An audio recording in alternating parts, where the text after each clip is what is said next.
magandang araw mga kabahero. Hanggang ngayon, nandito pa rin kami sa Zambales. Pangalawang araw na namin to mga kabahero. Ganito talaga mga kabahero pag maulan, tukod talaga ang biyahe. Ganito ang buhay natin mga driver.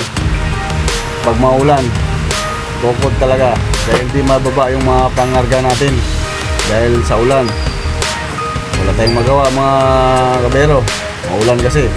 Pero mamaya gawa namin paraan to para matapos na to. Lulunahan namin to para maibaba na namin to pangarga. Yan, malakas pa rin ng ulan mga kabero. So mga kabero na nagawa din namin ng paraan, natapos din kaya medyo humina yung ulan. Ngayon, pa-uwi na kami. Uwi na kami mga kabero. Dito na kami sa Subic.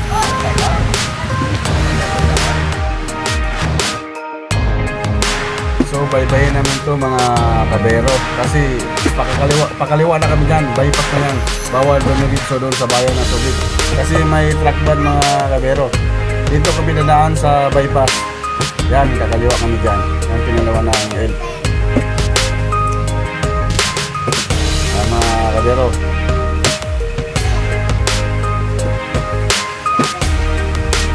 Yan, ito yung bypass nila mga kabero.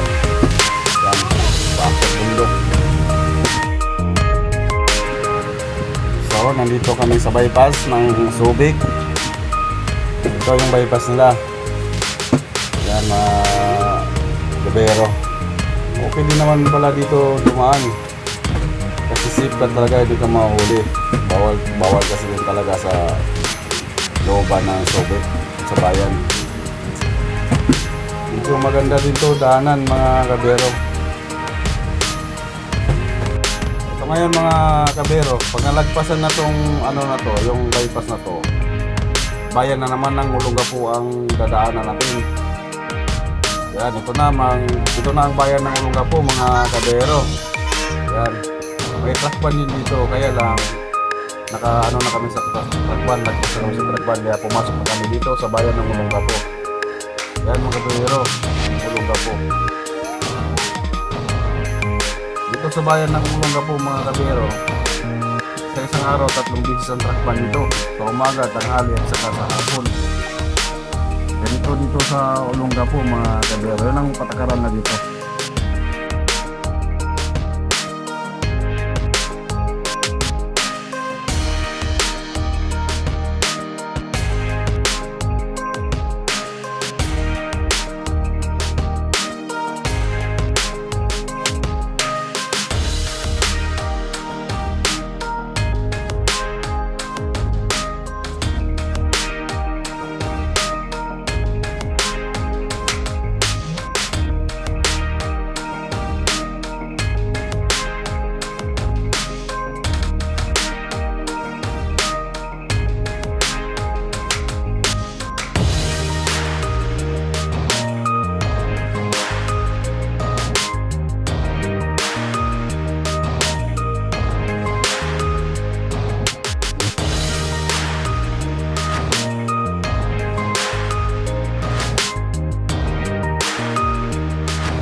Subscribe po sa YouTube channel ko. Yun lang po mga kaibigan, kabahero. Maraming salamat.